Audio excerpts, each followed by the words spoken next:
तो दोस्तों जैसा कि आप जानते हैं कि यूपीएससी में अच्छा मैथ स्कोर करने के लिए आपको अच्छे आंसर्स लिखने चाहिए, लेकिन जैसे कि हम सारी टॉपर आंसर कॉपीज को हम देखते जा रहे हैं, हम देख रहे हैं कि सब लोग एवरेज आंसर्स ही लिख रहे हैं, कोई ज़्यादा कोई अच्छे आंसर्स तो खैर कोई लिख पा नहीं रहा है। इसका मतलब यही रह जाता है कि आपको भी अल्टीमेटली एवरेज आंसर्स ही लिखने हैं, लेकिन हाँ दूसरों से थोड़े कम एवरेज आंसर्स लिखने हैं। तो जब भी कोई टॉपर की कॉपी आती है बहुत धूमधाम होता है कि अरे टॉपर ने ऐसा क्या लिख दिया, तो जरूर यूपीएससी रैंक 1 जो 20 साल के हैं उनकी जरा हम कॉपी देख लेते हैं। क्वेश्चन है, while the elephant being a vital part of Buddhist faith it was widely represented in its cultures as well. हाँ तो क्वेश्चन क्या है, डिस्कस, मतलब डिस्कस किसी भी वर्ड के आगे डिस्कस लगा तो क्वेश्चन हो जाएगा।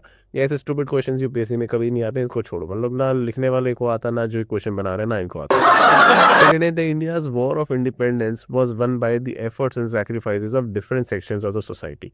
In this context, discuss the contributions made by tribal women in the national freedom struggle. ये सेम क्वेश्चन ही जो कोचिंग इंस्टीट्यूट्स वाले हैं पिछले 10 साल से पूछ रहे हैं, और ऐसे सेम क्वेश्चन की कोई खास रिलेवेंस मेन यूपीएससी एग्जाम में नहीं है। जो यूपीएससी का एग्जाम है उनका क्वेश्चन पूछने का पैटर्न अलग है। इसमें फैक्ट्स आपको अच्छे से पता होना चाहिए और फैक्ट्स लिखने होने चाहिए, लेकिन फैक्ट्स अल्टीमेटली हमारे पास ज़्यादा होते नहीं है। अल्टीमेटली इन्होंने भी तो सिर्फ 2 ही तो नाम लिखे हैं, तो 2 नाम में लिखने में इनको 10 नंबर में से कितने मार्क्स मिल जाएंगे? 1-1.5 नंबर बस, और क्या। Bring out the key principles underlying Rabindranath Tagore's vision of nationalism during the Indian freedom struggle.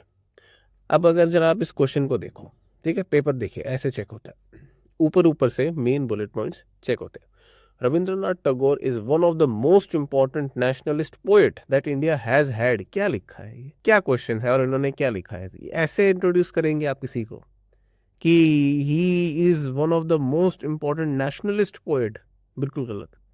His famous work is Gitanjali. हाँ तो क्वेश्चन क्या था? क्वेश्चन है bring out the key principles. तो डायरेक्ट हिट करना चाहिए ना आपको क्वेश्चन की डिमांड को कि following are the key principles, बस कुछ नहीं आता तो his famous work is Gitanjali, तो क्या रेलेवेंस है? बिल्कुल इररेलेवेंट पॉइंट।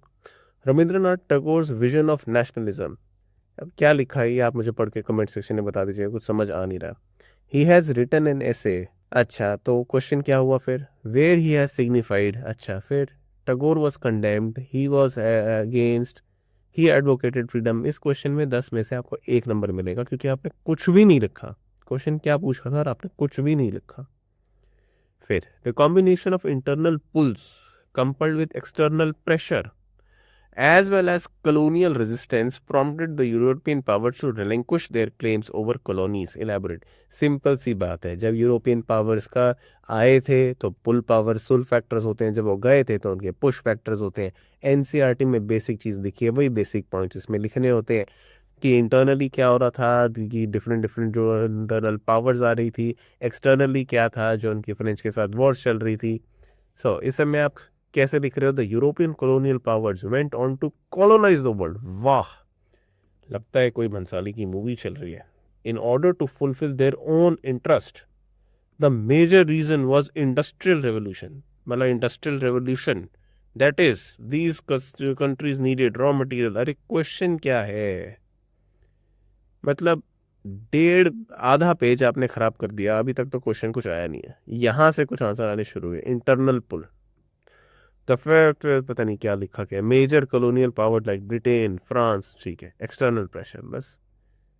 कॉलोनियल रेजिस्टेंस, मतलब मैं आपको बता रहा हूँ कि जो क्वेश्चन को रिव्यू करो, अगर आप अपने आंसर्स को खुद रिव्यू करो, जैसे मैंने अपने आंसर्स कभी खुद रिव्यू नहीं करे, आप अपने आंसर्स को रिव्यू करने चाहिए। जब हम खुद अपने आंसर्स रिव्यू करते हैं तो पता चलता है कि हम बहुत ही बेकार आंसर्स लिखते हैं हम लोग।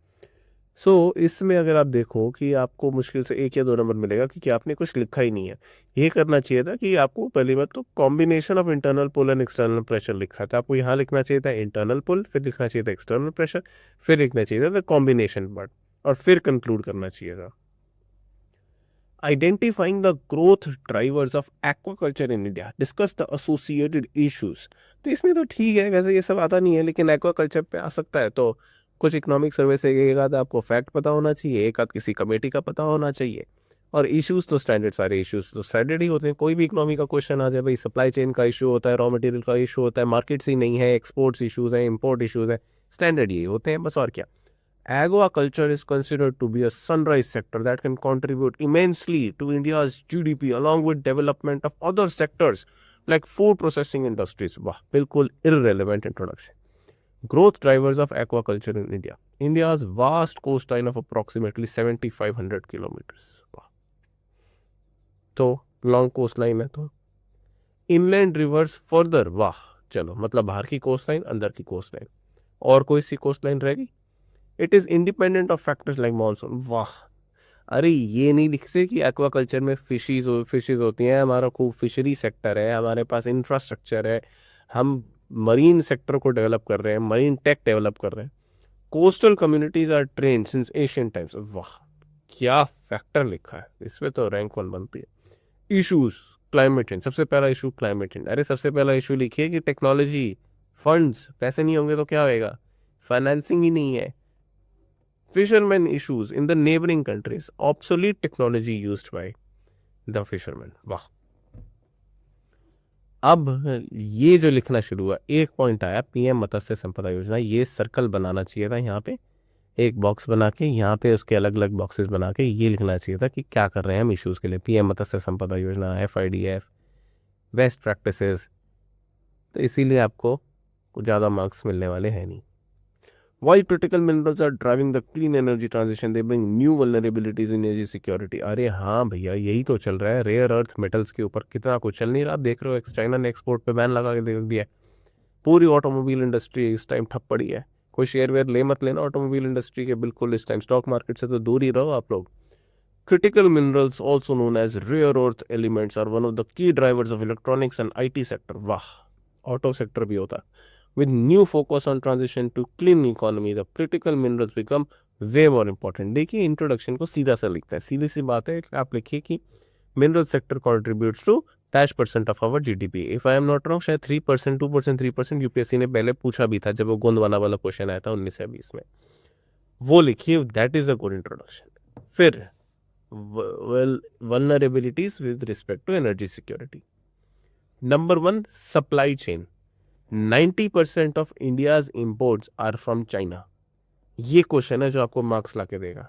Number 2, geopolitical vulnerabilities, for example US China trade off, ये आपको पॉइंट लाके देगा। नंबर 3, लैक ऑफ टेक्नोलॉजी, आप लिखें कि India has the 3rd largest reserves of critical minerals, we are still dependent on 95% of our imports because we lack technology, we lack huge financing infrastructure is a problem.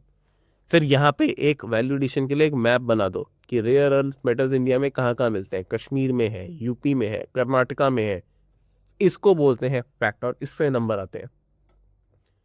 India is diversifying it's imports, बिल्कुल गलत point. Act for east policy for critical minerals and for east region, बिल्कुल गलत।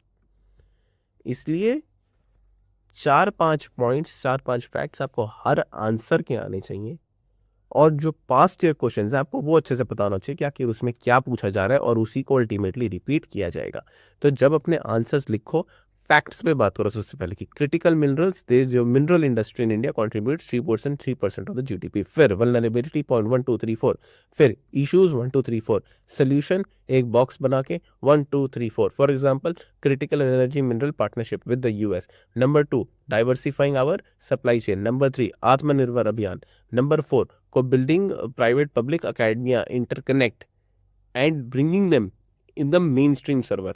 Then conclusion, critical minerals, they impact our EV production. 90% of our EV production is dependent and we are focusing on need to becoming an आत्मनिर्भर Bharat in this regard. इस तरीके से जब आप answer लिखते हैं तो आपको अच्छे मार्क्स आते हैं। लेकिन जैसा कि अब हमने देख ही लिया, पिछले कमेंट सेक्शन में भी आप बहुत कुछ लिखोगे कि अल्टीमेटली सारे लोग एवरेज आंसर्स लिख रहे हैं, तो आप कहोगे कि सर क्या अच्छे आंसर होते हैं, तो यही है, थोड़ा से दूसरे से अच्छे लिखो।